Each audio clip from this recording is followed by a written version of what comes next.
perles. On est là pour faire des pots.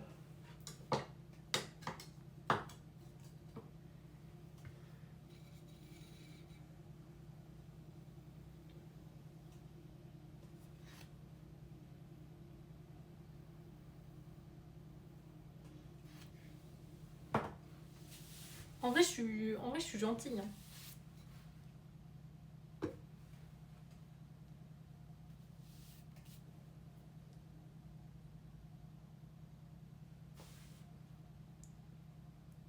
Hors poterie, je suis gentille.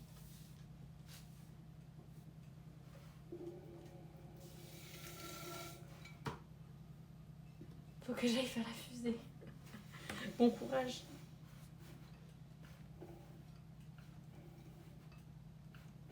Puis je suis vachement plus gentille avec les pots des autres que mes pots.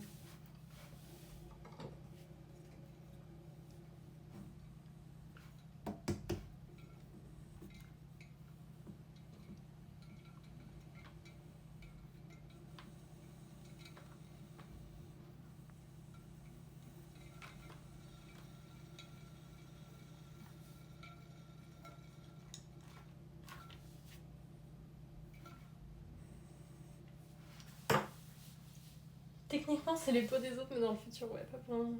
Comme ma mère, plus sympa que les autres enfants que moi. Dur. Je vous débranche ici.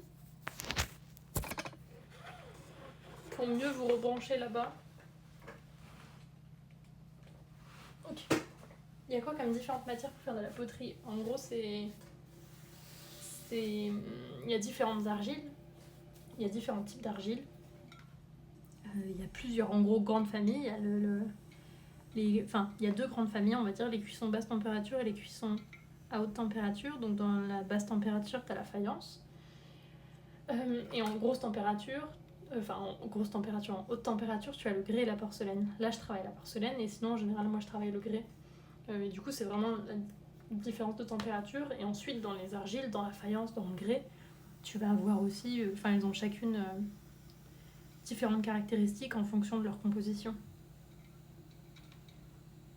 Donc, les caractéristiques, ça peut être leur résistance, leur couleur, leur plasticité, etc.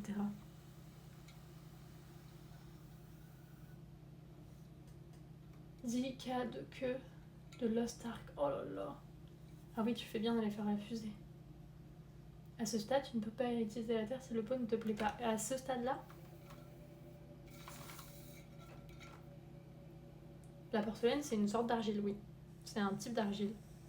C'est l'argile qui peut se cuire à la plus haute température.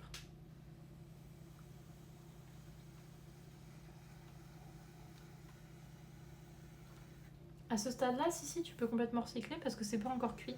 Tu vois, là, tous les copeaux que je fais, je vais pouvoir les recycler. C'est pas encore cuit, donc elle peut, c'est bien. Mais là, n'empêche, tu vois, t'es là pour les points, mais n'empêche que t'apprends, hein. Je suis très fière de toi. Finalement, tu fais genre. Tu fais genre, mais t'apprends. Hein. Du coup, tu as un four à toi. Oui, bidule. Et merci beaucoup, Koaoma, pour ton follow. Merci, bienvenue à toi. Oui, bidule, j'ai mon four à moi qui est juste derrière, là. Hop, par là-bas, derrière des étagères, il y a mon petit four qui s'appelle Marcus. Je pourrais, si tu fais point d'exclamation Marcus.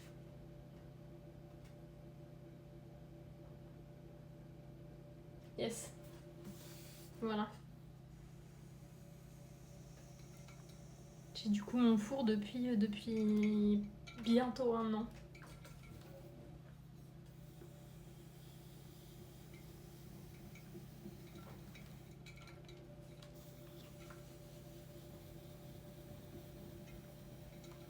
Comment ça, trop chaud pour une pizza? Et oui, mais là, ça ne change pas. On voit la chance. Ouais, qu'est-ce que je suis contente de l'avoir, ce petit Marcus.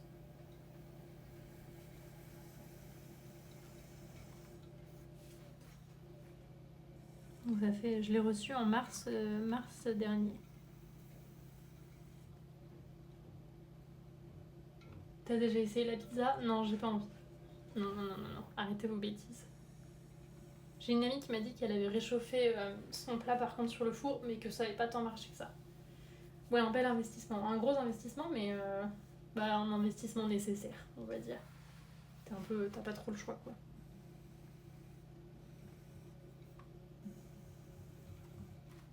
Disons qu'il y a des solutions en attendant, mais au bout d'un moment, t'es un peu obligé de passer le cap pour en faire ton activité.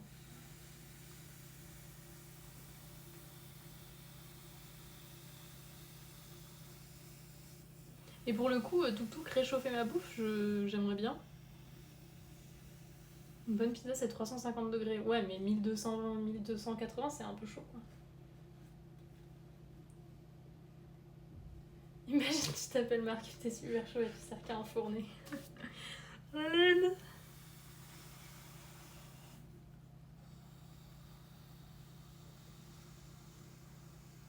Mais peut-être qu'un jour, j'essaierai de réchauffer mon plat dessus. Mais le truc, c'est qu'il monte jamais en température quand je suis dans la pièce. En gros, je lance mes cuissons dans l'après-midi, comme ça, quand il arrive à des températures hautes où peut y avoir des émanations, je pars. Donc ensuite, quand je reviens le lendemain matin, il est en train de redescendre, il est vers 400 degrés et quelques.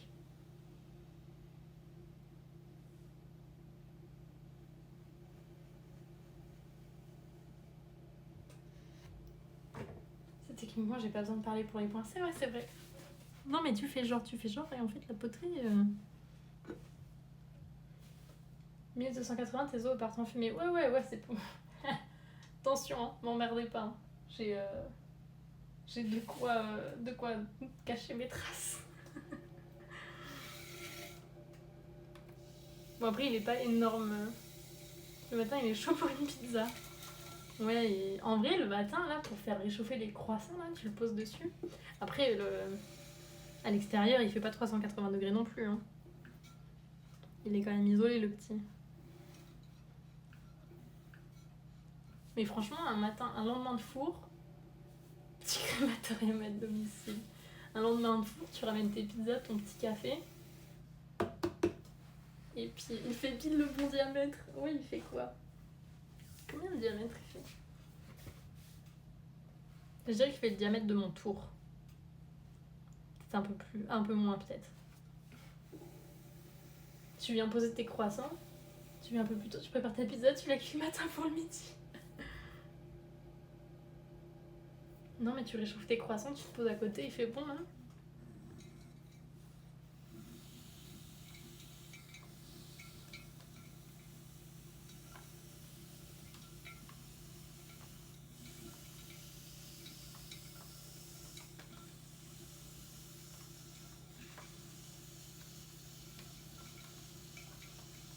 Après ça fait quand même cher la pizza s'il faut que tu lances le four pour que le lendemain matin tu puisses le réchauffer. Enfin genre par cuisson tu payes au moins 15 balles.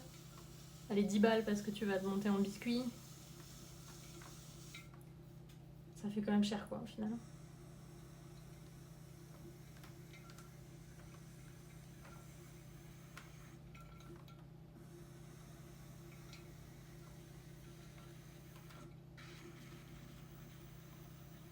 Non mais il est déjà lancé pour les cuissons. Bah ouais mais tu peux pas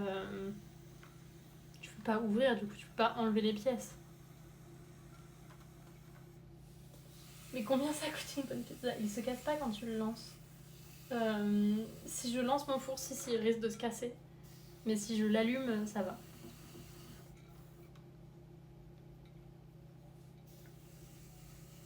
Parce que si je sors mes pièces à 400 degrés, on va pas s'entendre, je pense, hein, avec les pièces.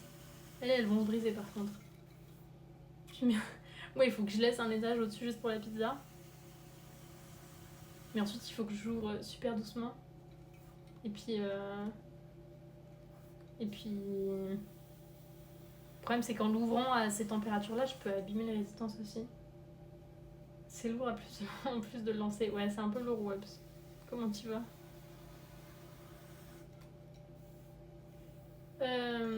Mais je t'ai déjà vu, pardon. Si tu l'allumes, il rougit. Oui, en vrai, oui, il rougit en plus. Il est trop beau. Attendez, je dois pouvoir vous retrouver une photo, il est magnifique. Il rougit. Il rougit quand il chauffe. Si mon bébé, il est magnifique. Est-ce que j'ai une photo?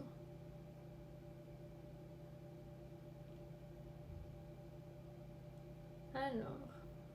Ça va être une photo sur la chose, hein. Mais la chose un peu brisée qui est ce vieux téléphone. Le pot qui continue à tourner. Il a pas le temps, lui, il a pas le temps. Je peux arrêter si ça vous stresse. C'est où? J'ai trop de photos sur ce truc. Je sais pas quand est-ce qu'on est. On est quand là? On est en juin. Ok, c'est un peu plus loin là. Là, on est quand? On est en mai. Ok, on y arrive.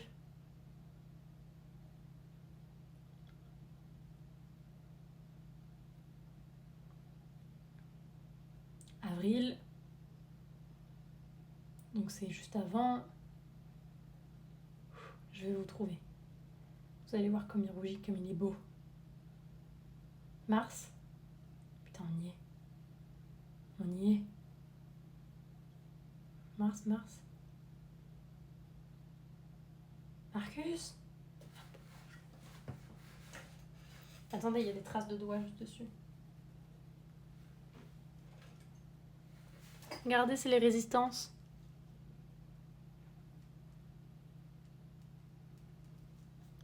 Du coup, il rougit vraiment. C'est beau, hein? Ça, c'est à l'intérieur quand il est à 1000 degrés. Il est beau comme ça. Il est beau comme un camion. Regardez-moi ça. Il est beau comme un camion, Marcus. Toujours rien, Toum, toujours rien. Comment tu vas? Il est beau, hein? Simon Marcus. Coucou Crom, comment tu vas? Marcus BG. Il rougit. Et là, il est à 1000 degrés. Imaginez à 1200. Faut se dire que quand il est à 1250, les résistances ressemblent à ça. Mais tous les pots ressemblent à ça aussi. Genre tous les pots, ils brillent comme ça. Vous vous rendez compte? C'est genre, ils sont tous en train de briller. C'est tous des soleils. Dites-vous que quand vous achetez des pots,